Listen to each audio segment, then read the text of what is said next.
Dugout Nation, feels like opening day. Today, I am joined by Mike Moye. Mike is a sports agent, attorney, and founder of Moye Sports. Mike earned his undergraduate degree at Georgia Tech and law degree at Emory University School of Law. And in 1993, Mike moved to Atlanta, Georgia, and founded Moye Sports, an agency that has represented Major League Baseball MVPs, All-Stars, and has negotiated over $500 million worth of contracts. Mike, welcome to the Dugout CEO podcast. Thanks, Casey. It's great to be here. Yeah, I've been excited for this since you booked a couple weeks ago, and I can't tell the listeners the impact that you've had in my life. And I think we met, I was a young 20-something that either in his mind had it all figured out or was too scared to admit that he didn't. And you came alongside of me and helped me so much. So I'm so glad, our listeners are going to be able to get to know you a little bit. Man, me too. You've been a blessing to me, Casey, and I'm very thankful for the way we met. Yeah, likewise. So tell me more about your baseball background. I know everybody knows you as an agent, all your accomplishments, but like growing up, how'd you get into baseball? Talk to me a little bit about that. Sure. I always enjoyed playing sports, but was never very good at it. So I guess by the time I got out of high school, I realized that my sports career was probably coming to a halt.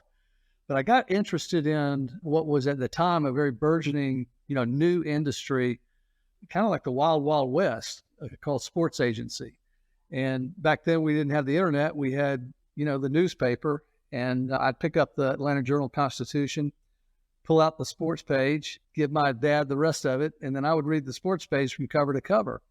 And this was in, the mid-'70s. And I would start reading these articles about, and some of which were good, some of which weren't good, like, notorious agents that had taken, advantage of professional athletes, but mostly just intrigued by the pioneers like a Bob Wolf or a Marvin Demoff or Lee Steinberg, who were out representing players against, at the time, millionaire owners. They're now all billionaire owners. And I started thinking, well, that might be a way that I could stay in the game, because, while I can't, like, I'm not good enough to play professionally or even collegiately, I might give this a shot at representing players. And that was kind of the beginnings of it all. I love it. So what was that thing leading up to, we all have that moment maybe where it's like, hey, I made it. Like, I had a goal, I accomplished it. Like, talk to me about what that thing was that you were like, hey, wow, this worked. And what were all the things leading up to that point? Well, so it's interesting because one of the questions that, that you have for your listeners is, or one of the questions is, do you have any home runs you'd like to share? And in thinking about that question, I can say that I've got a lot of home runs out there. Also can honestly say that I didn't have a whole lot to do with any of them. But the one that kind of stood out at the beginning was a meeting that I had with a mentor, a college coach by the name of Bill Curry, who at the time was the head coach of the University of Alabama. Well, years earlier, Bill who's a friend of the family, had agreed to kind of help me try to get into the sports agency business. And Bill had played at the highest levels. He was an all-pro center, played for the Baltimore Colts and the Green Bay Packers. His coaches included Don Shula and Vince Lombardi. He snapped the ball to Hall of Fame quarterbacks like Bart Starr. I gave it a shot at being a sports agent on my own for about 4 years, with Bill kind of helping and introducing me to some players along the way. Well, at the end of 4 years, I reached the conclusion that this is just not going to work. I had had a victory or two, but mostly disappointments and failures. And when I started in the industry, I was single. It was just me, and I was able to, weather a lot of storms. But by the time I got married in 1987, I realized that I was going to have to be more of a realist about this, and it was time to kind of move on. So I called Bill, asked him for a meeting. He was the head coach of Alabama at the time. I drove to Tuscaloosa and sat down and said, Bill, I just wanted to thank you for all the help that you've been giving me over the years. but I wanted to let you know that I'm getting out of the attempt to be a sports agent, and gave him the reasons why. And he said, well, it's funny that you came this week, Mike, because earlier this week, I got a call from my agent. His agent was a guy named Robert Fraley, a star in the business and a man of very high integrity, very well known in the industry as being a super agent, but a very straight shooter. He said, I got a call from my agent asking me if there was anybody that I could recommend to interview for a job that had come up in his agency that was a pretty important position. And Bill looked at me and said, would you like to interview for the job? And I said, absolutely. And I interviewed for the job of Robert Fraley. And 6 months later, I had moved my family from Atlanta to Orlando, Florida, which is where Robert's firm was based. And for 5 years, I was immersed in the highest levels of representing professional athletes, particularly football and baseball players. And that was a home run that I just walked into it. It's like the timing was unbelievable. And even to this day, I just go, I can't believe how amazing that turned out to be. Sure. Going back to something you mentioned earlier, you said you had a lot of home runs, but you had very little to do with a lot of them. What did you mean by that? Well, going back to my background, so I didn't play professionally. I didn't play collegiately. I didn't have a dad who was a, famous coach. I just didn't have any connections, so to speak, other than, knowing Bill and the help that he gave me. But as I moved forward in my career, particularly after I left Leader Enterprises down in Orlando and came back to Atlanta and ended up starting Moye Sports, I got the opportunity to represent some of the best athletes in the world.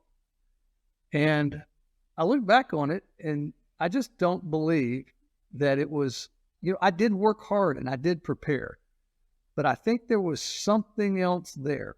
And I attribute it to the Lord, but there was something else there that had to connect the dots. It just didn't make sense that I was able to represent the type of players I was representing. All home runs. Sure. And I did a good job for them. I hit the ball out of the park, but it's like, to say that I did it would be, in my mind, disingenuous. Sure. And I've known you surround yourself with some really amazing people as well. And I know they've made a huge impact on you. When you go to work hard in preparation, what does that actually look like for you? Well, for me, just from a X's and O's standpoint, it's trying to know who I'm negotiating with on the other side of the table, but also knowing the strengths and weaknesses of my own client as it relates to the marketplace that we're dealing with. And it's just drilling deep, trying to get the last piece of information, turn the last rock over, so that when you walk into a negotiation, you're not, it's not winging it. It's your confidence comes in the amount of information that you have about the situation and your client, and the conviction that gives you of what your client's worth. Got it. In one of these things, I remember we went to Ted's Montana Grill. This was, I don't know how long ago, 8 years ago. I brought 3 of my best buddies that were going through. We were all in our 20-somethings trying to figure it out. And you gave me this piece of advice, and all of us, which was, I think it was, when other people, their intensity is going up, you bring yours down. Do you remember that? And share a little bit more what you meant by that. Okay. Well, I put that kind of under the section that you call chin music. Got it. Okay. And that is, what would be maybe a little bit contrarian to what most people think and do. And my former employer, Robert Fraley, sent me early on to a negotiation symposium, 2 weeks at Harvard, taught by a man named Roger Fisher, who wrote a book called Getting to Yes. I recommend it. It doesn't matter. Any area of life that you're in, you're negotiating, whether you know it or not, with your wife, with your children, with your boss, with the supplier on the other side of the table. I mean, life's one big negotiation. And I love the principles of getting the yes. But one of the principles that stuck with me the hardest from that 2 weeks was tough on the issues, but respectful of the people. I think that's a bit of a contrarian style of negotiation. Most people, when they think of negotiations, they think of Donald Trump, kill the other side, zero-sum game, leave no prisoners. That's how you get what you want. And the whole concept of getting the yes is don't accept the size of the pie. Look for ways to make it better and bigger. Well, getting back to that conversation that we had over dinner, anytime in a negotiation, when the other side starts getting overheated, okay, what do you do? What do you do when your car gets overheated? You push down on the gas pedal and push it harder? No, it's going to blow the engine. When the car starts getting overheated, the best thing to do is shut the car off. And so this hasn't happened a lot in my career, but there's been a few times when the other side, the engine's gotten really, really overheated. And I just have to say, Mr. So-and-so, I understand your frustration in this situation. I share frustrations. But at the end of the day, what we're dealing with here is business issues. And we have a business disagreement.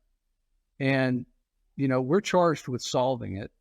And right now, I think the best thing we can do towards solving that business disagreement is take a timeout. Things are getting a little too heated. Let's just take a timeout. Talk tomorrow. If there's a deadline that night, talk in 30 minutes. And, that usually, actually, every time I've ever had to do that, it's pushed a reset button that's enabled to get you to get back on the issues. Because what happens when things get overheated is you get off the issues, and now it becomes personal. And so now we're dealing with a whole lot more. We've already got a problem on our hands. Why do we want to create more problems? So that's an easy problem to solve, is let's get off the personal stuff. And so if we have to take a timeout, you take a timeout. It's great. And one of the things that I often do with people that I work with now is try to figure out the real issue behind the issue. So when people do get heated, whether it's in business or a negotiation or it's a player or whatever, what have you found the real reasons are that people do get heated? Because I know I don't work well when I'm heated. I'm more acting on emotion rather than logic. What do you see the reasons are that people do lose their composure or get heated? Well, there's lots of different reasons. Usually it's when they're not getting their way, and they just get frustrated to the point of, they may think you're being unreasonable. Well, then maybe you are. Maybe I am being unreasonable. I don't know. I need to take a time out and kind of look at it. Say, okay, but I don't think I'm being unreasonable. And, the most powerful word in the English language, the most powerful word in the negotiations is no. No. But it's also the word that can create the most tension. Got it.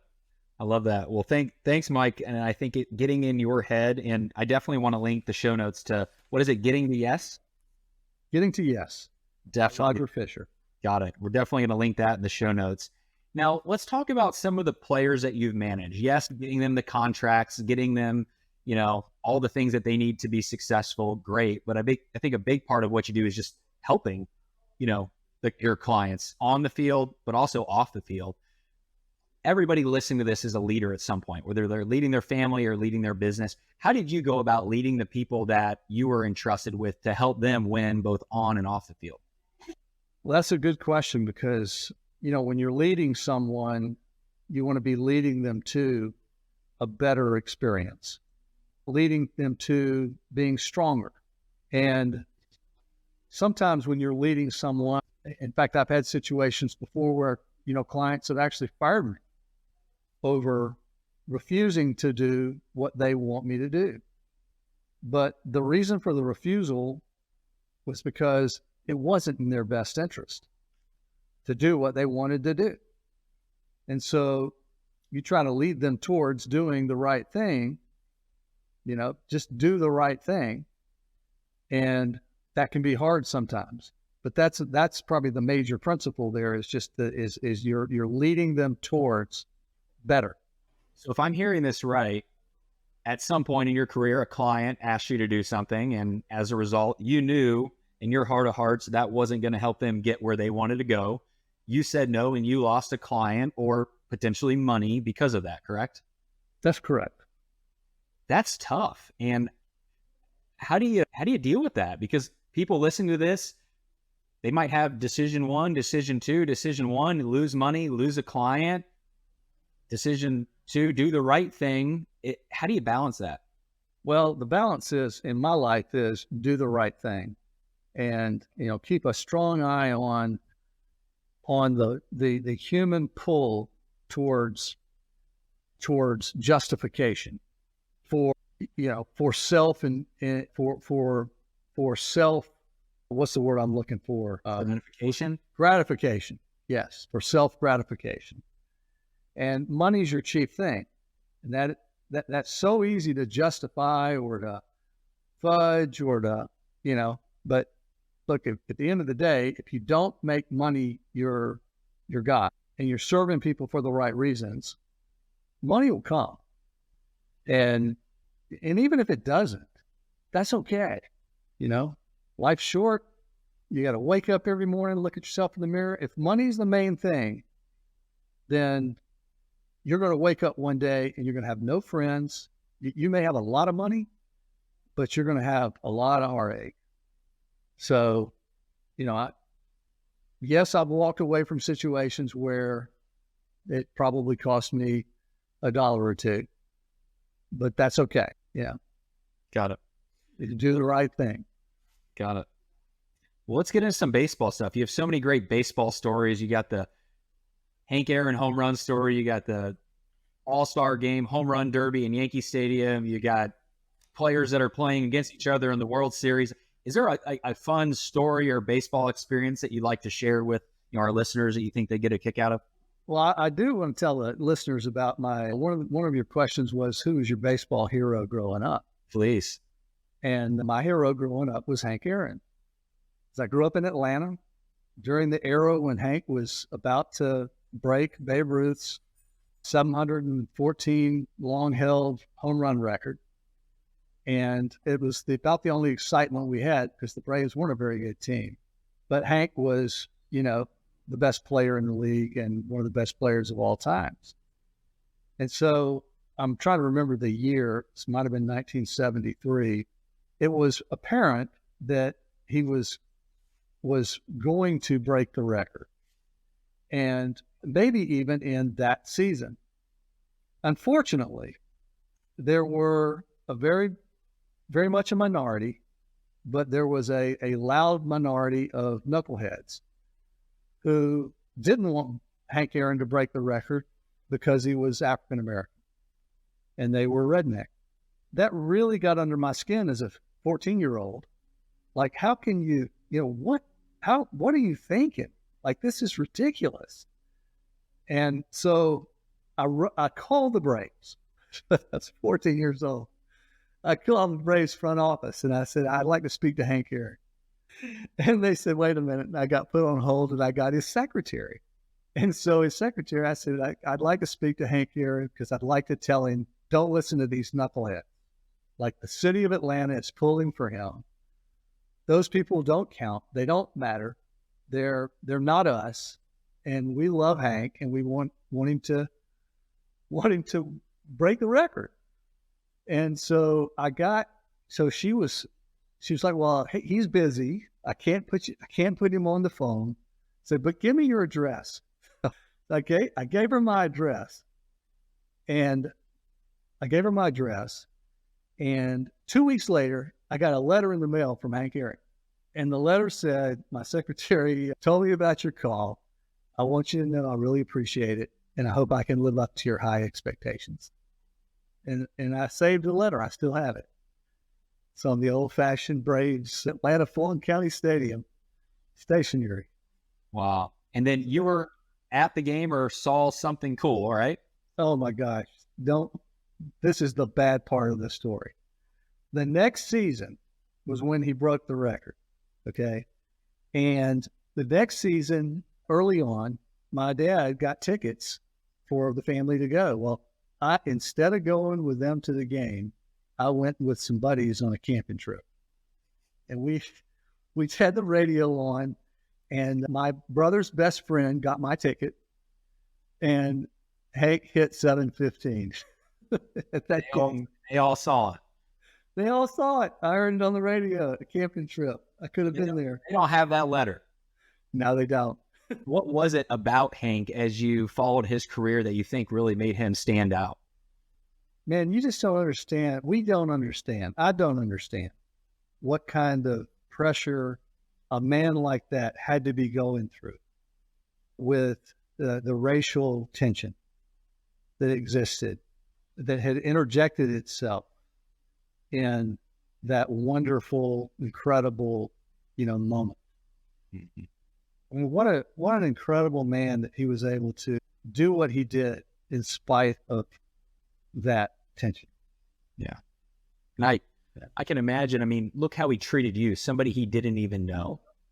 Imagine how he treated his family and his friends, and a gentleman that probably gets 1,000 emails, but the fact that, or, messages, right, that tell something about his character. And I've heard stories and stories, about him and who he is. So that's a really cool story, and to hang on to that letter. I got the letter, and it is his signature. I mean, it is his signature in wet ink. So that's my baseball hero story. Let me tell the audience about swing and misses, okay? Please. Okay, so swing and misses.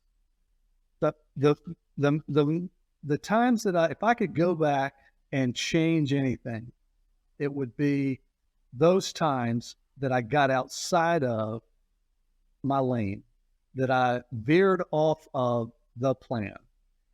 And the plan really was, and my lane was negotiating for baseball and football players, and then later only baseball players.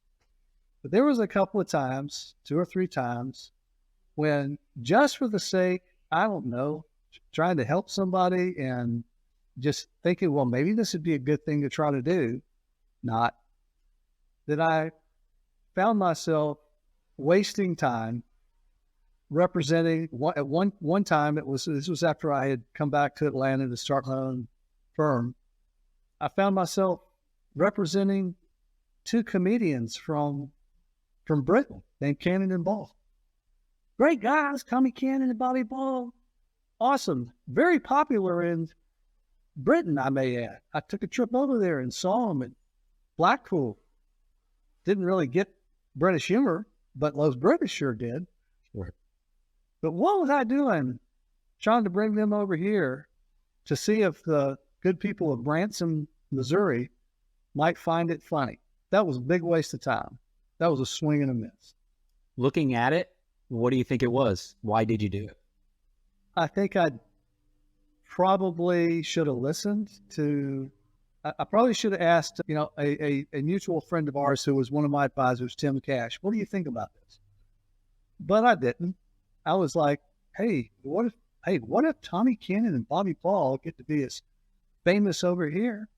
Maybe we'll expand Moye Sports into entertainment. I mean, it was just illogical thinking looking back on it. It was, I don't know, swinging at an eephus pitch, a knuckleball, just looking silly. I was talking to Billy Birds the other day, former big leaguer with the Oakland A's, and I asked him, who's the best power hitter he ever played with? He said, Aaron Judge. I go, did you ever compare yourself to Aaron and wonder why I couldn't do that? He goes, no. He goes, I'm a speed guy. I didn't try to be somebody I wasn't. And I'm like, no wonder why I didn't make it and you did. I tried to sit in the batting cage and hit home runs as a 5'9" guy. And I think a lot of business owners and people in general, they think just because they're successful at one thing, they can be successful at other things. Yeah. And knowing your niche and knowing your skill set and staying in your lane is huge. And obviously you've done that throughout your career because your accomplishments in the game of baseball, are second to none. And the way you've treated the people you've worked with is awesome. So thanks for sharing that. I know our listeners will be encouraged. Yep. Stick with the plan, guys. Develop a plan, stick with the plan. And I think what you mentioned too, have somebody else in your life that maybe can help Ensure you do it. Because I know I like to create plans. I don't like to follow them sometimes. And that's maybe why I have my wife to remind me, hey, my plan is every Tuesday night at 6 o'clock, I take out that trash. And I got the system. She reminds me to follow the system for sure. Well, good. Well, Mike, anything else to share with us? Maybe anything else you got going on right now? Any way anybody would go ahead and get in contact with you? Well, I would encourage them to go to our website, moyesports.com. And anyone really wants to get in contact with me, they can reach me through that website. The question, what does life look like today? I'm a really blessed man. I'm coming up on my 36th anniversary with my sweetheart Sharon. We got 3 adult kids and married. I got 5 grandkids. I got 6. I'm coming up on my 66th birthday. I got 6 guys in the big leagues that I'm privileged to work for. And, just every day waking up, asking the Lord, how can I serve you today? How can I make you Lord of my life? And, maybe one day he'll be transitioning me into something other than sports agency, and that's fine. And the main thing is that I'm doing something productive and meaningful for the kingdom of God the rest of my life, and then hopefully enjoy him forever. Well, Mike, so many takeaways here. I don't know how I'm going to summarize it for our listeners, but thank you for being here, being open to having a conversation with us. And I know our listeners are going to be blessed with our time today. So thanks again for being a member and a guest on the Dugout CEO podcast. That was my pleasure, and thanks for having me on, Casey. Appreciate it. Dugout Nation, what a great time with Mike Moye. What an amazing man, and it is easy to see why he has reached the pinnacle of his profession. Here are 3 big takeaways that I got. Number 1, stay in your lane. Know what you're great at and stay in that niche, and have others in your life that you can ask and call during big decisions that you have to make to see if they can give you advice. Number 2, do the right thing. If you serve people for the right reasons, money will come. If you make money the main thing, you're going to wake up one day with no friends and a lot of heartbreak. And that might mean you have to walk away from situations that could cost you money if it means doing the right thing. And number 3, keep the issue. Don't make it personal. You have disagreements in life, but they're disagreements around issues, not around people. Attack the issue, not the person. And when you're ever in a heated moment, negotiation, take a break. When emotions are running high, timeouts are good. Slow down, step back, and then come back.